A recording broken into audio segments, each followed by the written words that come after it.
Cerita bocil kali ini berjudul Rezeki Allah yang tak terduga. Yuk kita simak cerita ini.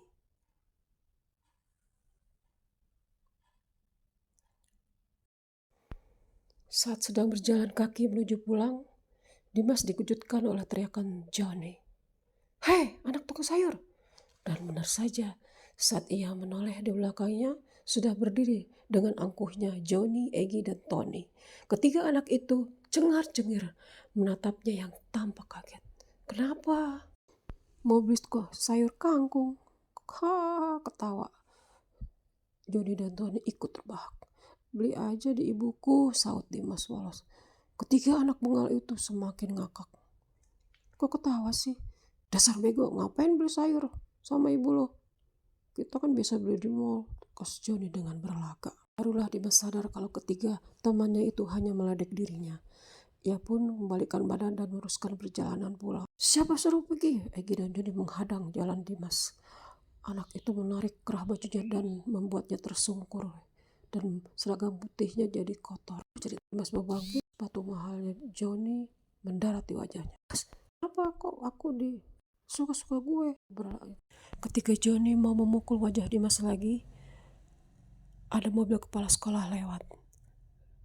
Waktu itu Egy dan Johnny langsung berteriak, "Johnny, ada kepala sekolah lo!" Akhirnya Johnny pun menghentikan. Dia pun kabur bersama kedua temannya. Dimas yang kebingungan hanya bisa menatap. Pipinya kesakitan. Dia terus melangkah menuju pulang. Dia tampak heran bercampur sedih. Ada apa dengan teman-teman sekelasnya itu? Dia ingat waktu itu Johnny cuma banyak, "Hei, kamu juara kelas ya?" "Kenapa? Nggak malu anak tukang sayur juara kelas?" "Loh, ada apa? Apakah Johnny iri dengan kepintarannya di sekolah?" Itulah sekelumit ingatan Dimas. Dimas buru-buru mengganti bajunya yang kotor dan masih saja merasa bingung. Tapi dia tidak memberitahukan kejadian yang tidak dikiranya itu kepada ibunya, yang emang penjual sayur. Dia tidak ingin ibunya kaget dan terkejut, karena dia hanya hidup berdua ibunya, yang mencari nafkah dengan berjualan sayur keliling. Itulah Dimas, anak baik, yang ingin membahagiakan orang tuanya tunggalnya itu. Dia pun berbenah dan belajar lagi. Seperti biasa dia mencuci baju seragamnya sendiri dan menjemurnya dengan baik. Itulah setiap hariannya, karena memang seragamnya hanya itu. Sekali pakai, sekali dicuci. Dan ibunya sama sekali tidak tahu kalau hari itu seragamnya lebih kotor dari biasa karena terkena tanah aspal jalan.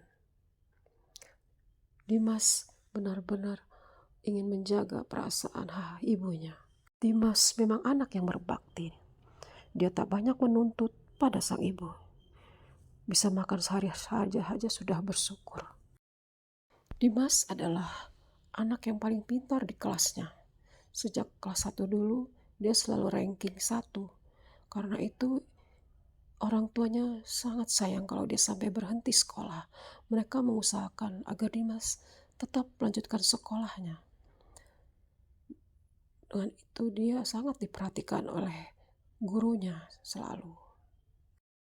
Ibunya memang hanyalah seorang penjual sayur keliling, tetapi berpikiran Dimas tidak boleh seperti dirinya.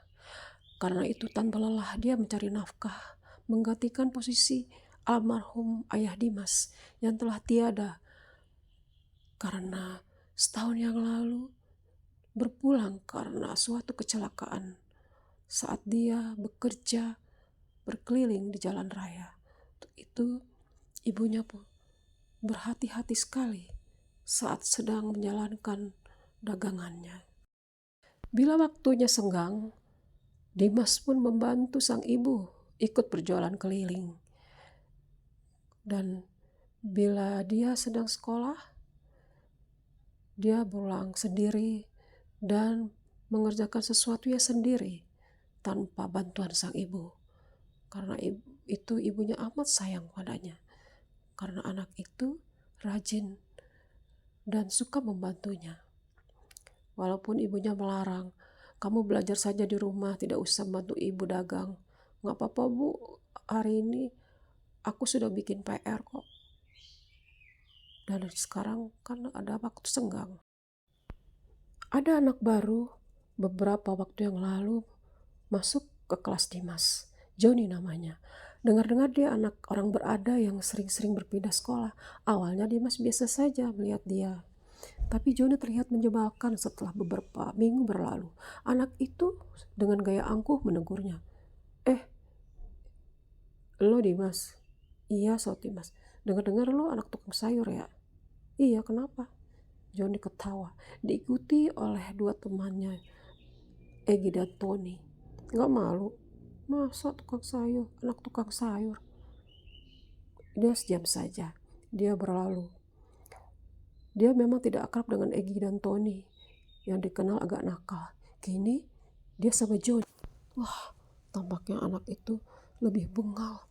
Aduh, Dimas karena merenung ketika sendirian. Karena hampir setiap hari Dimas kena bahan bulian Joni CS. Tapi dia tak pernah mengadukannya pada pihak sekolah atau ibunya. Namun suatu hari ibunya memergokinya ketika dia sedang membasuh wajahnya. Namun Dimas selalu bohong. Kenapa sih kamu kayaknya bermar? Enggak bu, tadi kebentur pintu. Oh, hati-hati dong. Tapi suatu hari tanpa sengaja ibunya melihat dia meringis. Ibunya bertanya lagi, itu kenapa? Nggak apa-apa bu, masa ada saja setiap hari kebentur di mukamu atau tubuhmu ini? Kamu nggak bohong kan sama ibu? Enggak bu. Walau sebenarnya Dimas menangis. Setiap hari Dimas rajin belajar daripada bermain-main yang tak jelas dengan kawan-kawannya.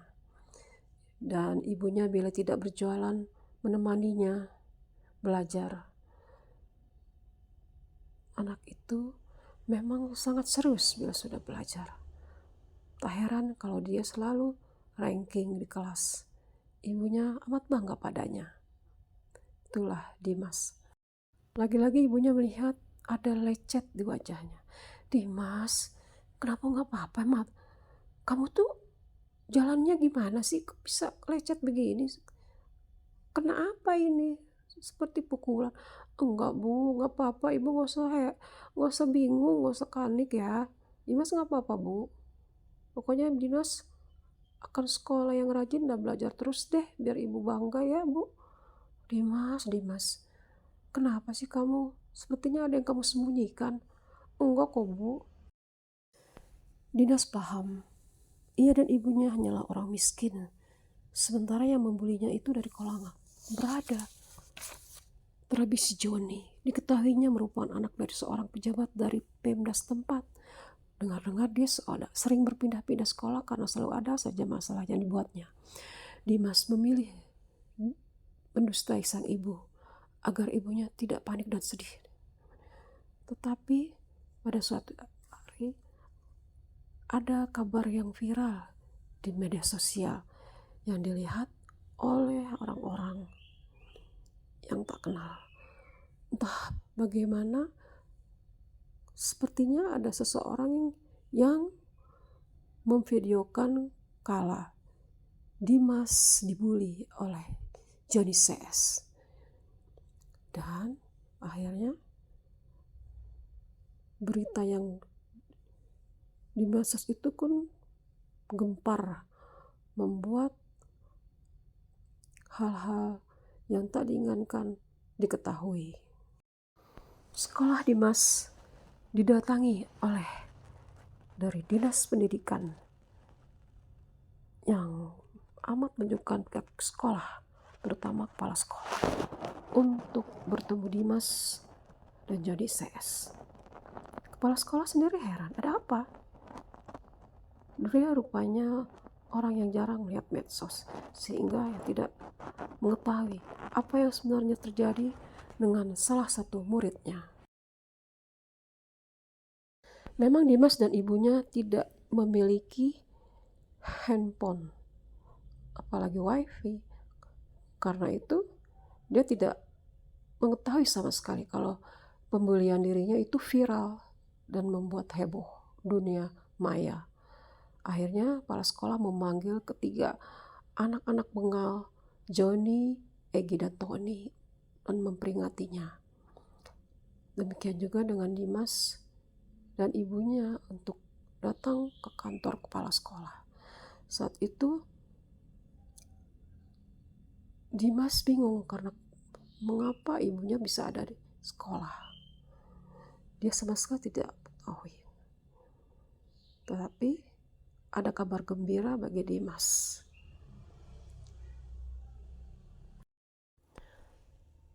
Johnny, Egi, dan Tony akhirnya dengan terpaksa diberhentikan. Terutama Johnny yang sering kali berbuat ulah. Dia menyesal, akhirnya hanya bersekolah beberapa saat saja di sekolah Dimas. Dia pun meminta maaf kepada kepala sekolah dan gurunya. Dimas pun pulang tanpa mengerti kenapa. Bagaimana dengan Dimas? Pada hari yang telah ditentukan, ada kabar yang sangat menggembirakan bagi Dimas dan ibunya.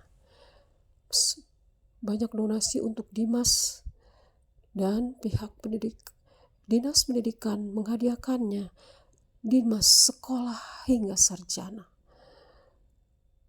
Dan sang ibu mendapatkan modal usaha. Kedua dinas dan sang ibu pun jauh-jauh lebih baik. Betapa bahagianya Dimas mendapatkan rezeki Allah yang tidak terduga.